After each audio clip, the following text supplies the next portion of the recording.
The sirens go off at 2 in the morning, not a test. Your phone lights up with an emergency alert. Infrastructure attack, grid may be down, shelter in place. You walk to your kitchen and open the cabinet. Pasta, half a box, some canned soup, a jar of peanut butter, maybe 3 days if you're careful. After that, you have nothing. That is not a hypothetical. State emergency management offices across the country have that exact scenario documented right now. There are 8 things you can do before tonight is over. 8 actions that turn 3 days of food into 3 months. And the last one, item 8, is something the federal government quietly stockpiles near every nuclear facility in America. It costs less than a fast food meal. Most preppers have never considered it. That's where this ends. You haven't eaten in 18 hours. Your stomach is past hunger. It's moved into that tight, hollow ache you can't ignore. You look at your tap and turn it. Nothing comes out. Or what comes out is brown. The grid is down. The pumping stations, the electric facilities that push water through every pipe in your city, are down with it. And without water, every single food item you are about to store becomes completely useless. Water is the foundation that everything else sits on. You need it to rehydrate dried beans. You need it to cook rice. You need it to reconstitute oats. Without it, your food supply is decorative. Here's the math. The human body starts to shut down. Organs begin failing, blood thickens, the brain starts to go within 72 hours without water. That's 3 days, not a week. FEMA's official emergency preparedness guidelines on ready.gov specify a minimum of 1 gallon per person per day as the baseline requirement. For a family of 4, that is 4 gallons a day. For 2 weeks, that is 56 gallons. Store it in food-grade water storage containers, containers made specifically for holding drinking water without leaching chemicals into it, which run about $40 for a 55-gallon drum. That is less than what most families spend on takeout in a single week. If the tap water is already contaminated, already brown, already compromised, you need water purification tablets. Specifically, sodium dichloroisocyanurate tablets, which is just a long chemical name for a small pill that kills bacteria, viruses, and protozoa, the tiny single-cell parasites that cause violent gastrointestinal illness in 30 minutes flat. 1 bottle holds 50 tablets. 1 tablet treats 1 liter. That bottle costs under $10 at any outdoor supply store. Water tablets solve contamination. They cannot create water where there is none. And in a grid-down situation that stretches past the first week, finding new water sources becomes the next crisis you will face. That is a problem almost nobody plans for until they are already thirsty. That's item 2. But first, you need to understand why the food you're about to store will fail you completely if you do this in the wrong sequence. Picture day 4. The power has been out for 96 hours. The grocery stores were cleaned out in the first 4 hours, not the first 4 days. You have your water, but you are looking at your food supply and the math does not work. You have flavor, but you do not have enough calories. You have things that taste acceptable, but none of them will last. The problem is not that you have nothing. The problem is that what you have will run out in 7 days. The 3 staples that solve this are white rice, dried beans, and rolled oats. Not because they taste the best, because together they cover every nutritional base a body needs to function under sustained stress, and sealed properly, they last up to 30 years. Here is why that combination works. White rice gives your body fast energy, the fuel your muscles and brain burn first when you are operating under physical and psychological stress. Dried beans give you protein and slow-burning carbohydrates, meaning they keep you full longer, like a log on a fire instead of a match.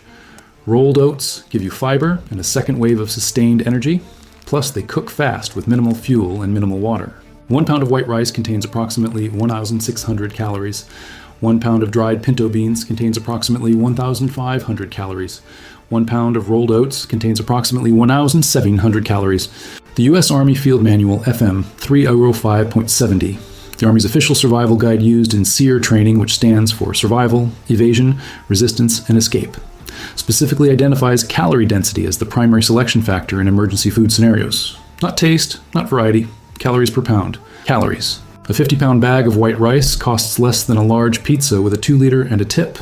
A 25-pound bag of dried pinto beans costs less than a fast food combo meal. You can build a calorie foundation for a family of 4 for 2 weeks on what most people spend on 2 dinners out. Here's the gap most people miss. Storing these 3 things is only half the equation. If you cannot keep oxygen away from them, if air gets in, they go rancid, grow mold, and become inedible in months instead of decades. That problem has one specific solution, and it is coming 2 items from now. Oh, and here is the first thing you know about item 8. It is not food, it is not water. It is something you take, not something you seal in a container, and the federal government has been quietly stockpiling it for decades. One clue? Remember it. The power has been out for 6 days. You have your rice, your beans, your oats. You grabbed a dozen cans of tuna and some canned vegetables on the way home. Smart. But you're standing in your kitchen right now holding a can of food, and you realize every electric can opener you own is useless. The drawer where the manual one used to be is empty because you threw it out when you renovated. The can is in your hand. The food is inside it, and you cannot get to it. A military-grade P-38 can opener, the one that U.S. military has included in field rations since 1942 and is still issued today, costs less than $2 and fits on your keychain. FEMA's official disaster supply checklist names a manual can opener as a mandatory item. Not recommended, mandatory. But the can opener is just the start of what you need to be able to do by hand. A hand crank grain mill, a device that grinds whole grains into flour using nothing but your arm strength, costs between $30 and $60 and turns your stored rice and oats into bread, pancakes, and porridge when fuel is limited and every battery is dead. Think of it exactly like a bicycle versus a car. The car is faster and easier until there's no gas. The bicycle works regardless of what the grid is doing. The Department of Homeland Security's Community Emergency Response Team training materials explicitly identify manual food preparation tools as a critical gap in most household emergency plans. Not because people don't know they matter, because people assume the grid will come back before they need them. After Hurricane Maria, the grid took 11 days to restore in Puerto Rico's capital. For some parts of the island, it took 11 months. Do not assume every tool on this list so far is rendered useless by one thing you probably haven't thought about yet. That is item 4, and it is the item that determines whether your entire food supply lasts a week or lasts a decade. You have done everything right. You bought the rice, you bought the beans, you stored them in the plastic bins you had in the garage. 3 months later, before anything ever happens, you open the bin and find weevils. Weevils are tiny grain beetles that lay their eggs inside individual grains of rice and hatch inside your sealed container. Or you find the oats have gone rancid, turned foul and sour from oxygen exposure, because the oil in the grain oxidized the same way a cut apple browns when it hits air. Not because you did anything wrong, because plastic bins breathe. Oxygen gets in, and oxygen is what destroys stored food. Mylar bags are the solution. A Mylar bag is a thick, foil-lined pouch. Think of the inside of a potato chip bag, but significantly thicker and heat sealable, that blocks oxygen, moisture, and light from reaching the food inside. When you seal your rice, beans, and oats inside a Mylar bag alongside an oxygen absorber, a small packet containing iron powder that chemically reacts with and consumes every oxygen molecule inside the sealed bag, the same way a hand warmer generates heat through a chemical reaction. You drop the internal oxygen level to near zero. At near zero oxygen, bacteria cannot grow. Insects cannot survive their life cycle. Oils cannot oxidize. The Utah State University Extension Program, which operates one of the most rigorously tested long-term food storage research programs in the United States, has documented white rice stored in Mylar bags with oxygen absorbers remaining fully edible and nutritionally intact for up to 30 years. 30 years. A 1,000 count box of 300cc oxygen absorbers costs about $20, less than what most people spend on coffee in a week. A 100 pack of 5-gallon Mylar bags runs $30. For $50 total, you can seal enough food to feed a family of 4 for 3 months. Notice what's on this list so far. None of it is tactical. None of it has a recognizable brand name. None of it will get likes on a gear photo. That is not an accident. The prepping industry cannot charge you $300 for a Mylar bag and an oxygen absorber, so they quietly skip past it and sell you freeze-dried food at $12 per can instead. You just spotted the pattern. That is exactly the point. It is week 2. You have been eating your stored rice and beans. You are alive. You are functional. But something is happening you did not anticipate. Muscle cramps at night, mental fog during the day, a dull, persistent headache that does not respond to anything. You are not sick. You are sodium depleted. Your body needs sodium, salt, to regulate the electrical signals that fire through your nervous system. The same way a battery needs the right chemical composition to hold its charge, your neurons need sodium to fire correctly. Without adequate sodium, you get cramps, confusion, dizziness, and in severe cases, seizures. And your stored rice and beans contain almost no sodium. Salt is also the oldest food preservation technology in human history. Before refrigerators, before canning, before Mylar, there was salt. Rubbing salt into meat, fish, or vegetables draws the water out through a process called osmosis, which just means water moves from a wet environment toward a dry one to try to balance itself out. And without water inside the food, bacteria cannot grow and reproduce. Salt does not kill bacteria directly. It removes the conditions bacteria need to survive. Your grandparents kept a 20-pound bag of canning salt in the basement without ever thinking about it. We replaced it with refrigeration, with next-day grocery delivery, with convenience. And now most households have a small cylinder on the counter that would last 3 days at best. The U.S. Army Field Manual FM 21-76 identifies salt as a critical non-food survival material. Not seasoning, critical. A 5-pound bag of non-iodized canning salt, the kind used specifically for food preservation, as opposed to table salt, which contains anti-caking additives that cloud brines and affect preservation. Costs less than $2, less than a candy bar. Buy 6 of them tonight. Here's the second thing you know about item 8. It also involves a very specific chemical compound that does one highly targeted job inside your body. But unlike salt, it protects one single organ, the gland in your throat that regulates how every cell in your body uses energy. When that gland is damaged, no amount of food storage matters. Hold that thought. Day 3. The rice is stored, the beans are sealed, the water is ready, but you have not eaten anything hot in 48 hours because every cooking method you own, your stove, your microwave, your electric griddle, your instant pot, requires the grid, and the grid is down. Raw, unsoaked kidney beans are not just unpleasant.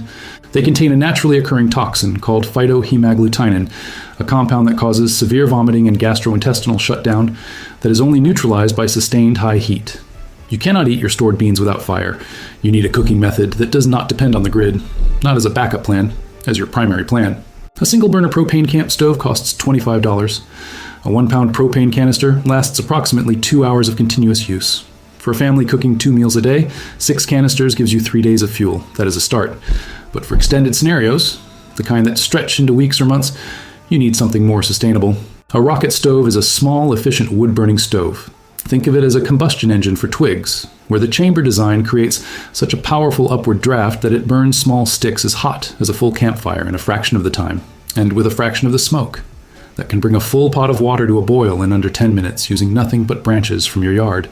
The U.S. military has deployed rocket stove technology in humanitarian operations across more than 30 countries specifically because it requires no fuel infrastructure whatsoever.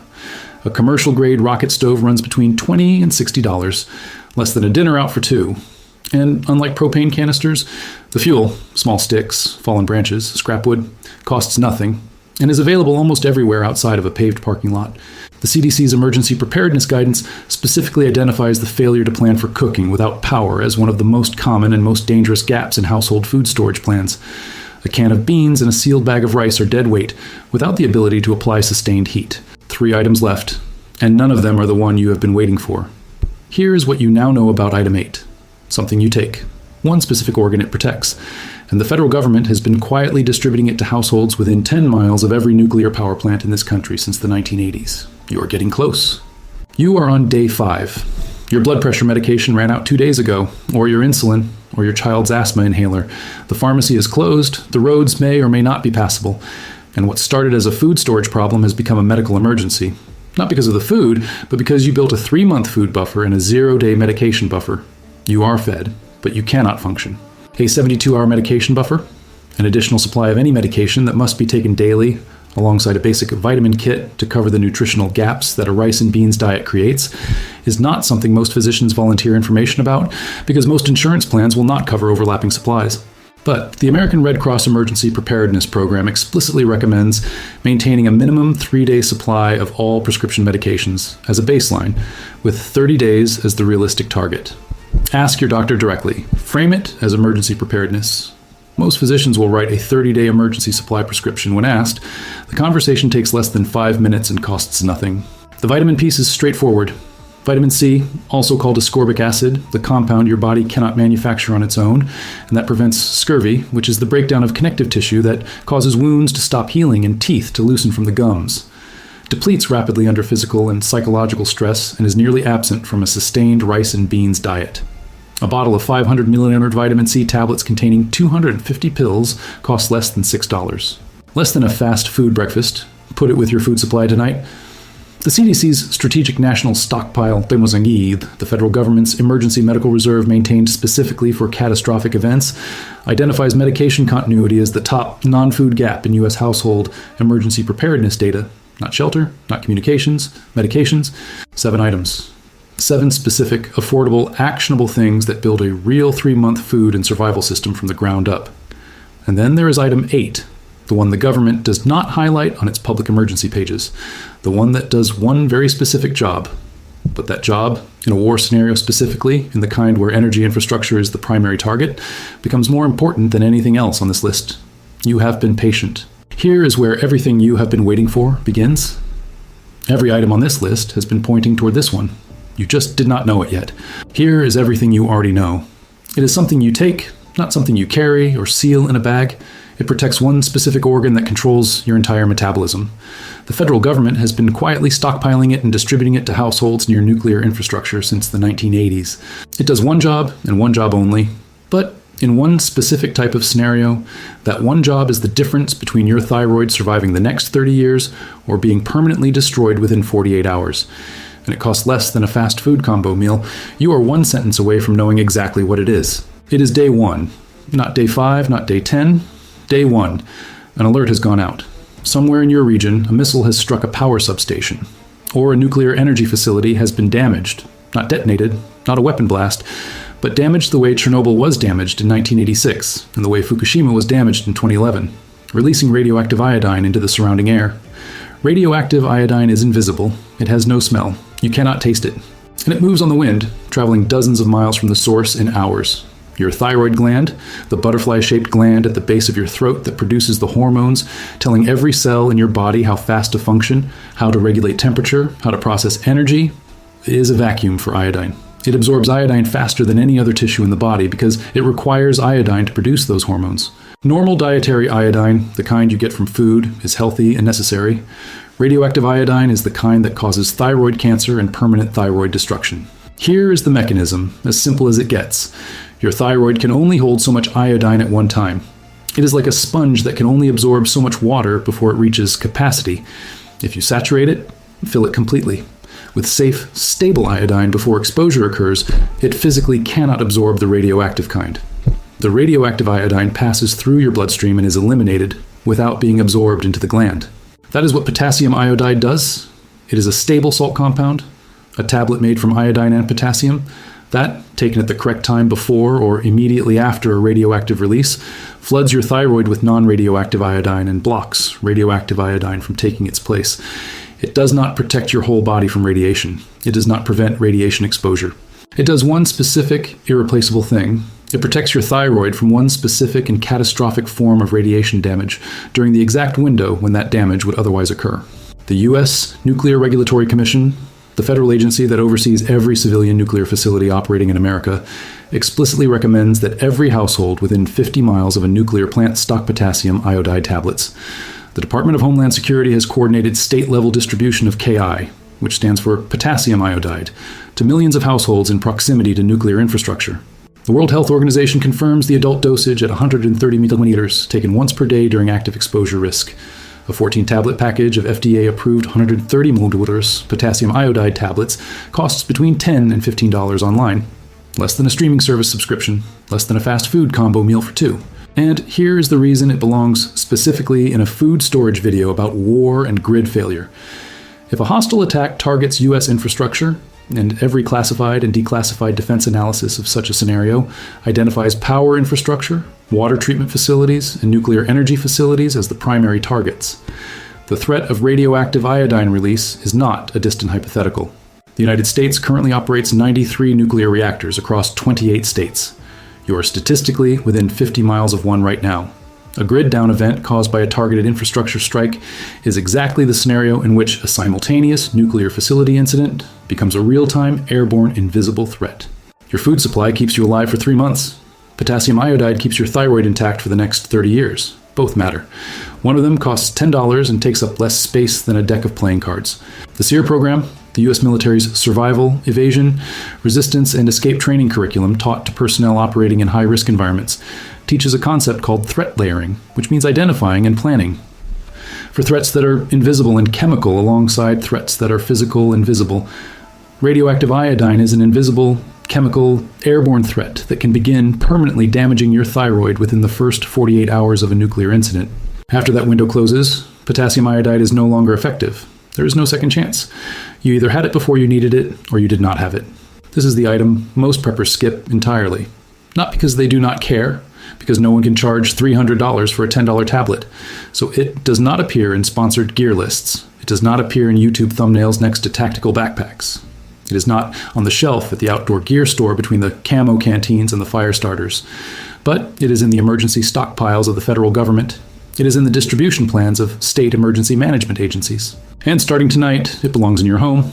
Buy it online from a reputable pharmacy supplier. Store it with your medications, not mixed in with your food. Check the expiration date before storing it.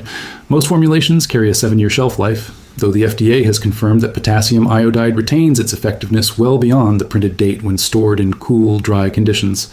And read the dosing instructions now, while you're calm, so that when you need them, you are not reading instructions with your hands shaking. 8 items, not gear, not gadgets, not a single brand name. Water. 1 gallon per person per day, sealed in food-grade containers, purified if the source is compromised. Rice, beans, and oats, the calorie foundation that lasts 3 months or 3 decades, depending on whether you use the next item. A manual, get opener and hand crank grain tools. Well, it's because when the grid fails, your arm strength is your infrastructure. Mylar bags and oxygen absorbers, the $50 system that turns your food into a 30-year investment instead of a 6-month gamble. Salt, the oldest preservation technology on the planet, and the mineral your nervous system will demand when your diet simplifies. An off-grid cooking method, because sealed food you cannot heat is just sealed food. A medication buffer and a $6 bottle of vitamin C, because a health crisis ends your survival plan faster than an empty cabinet. And potassium iodide, the $10 tablet the federal government stockpiles near every nuclear plant in the country. The one that does one job, one time, inside a 48-hour window that does not come back around. Everything on this list is available tonight. All of it costs less than a single week of groceries for a family of 4. None of it requires a tactical mindset or a mountain of gear. It requires one decision, made before the alert goes off instead of after. The people who survive catastrophic events are not the luckiest. They are the people who had a plan on day 1 when everyone else was still standing in line at the grocery store wondering where all the water went. You just did what they will not. If this changed what your kitchen looks like by tomorrow morning, share it with someone who needs to see it. The algorithm keeps this in front of the people who need it when you help it move. Stay ready.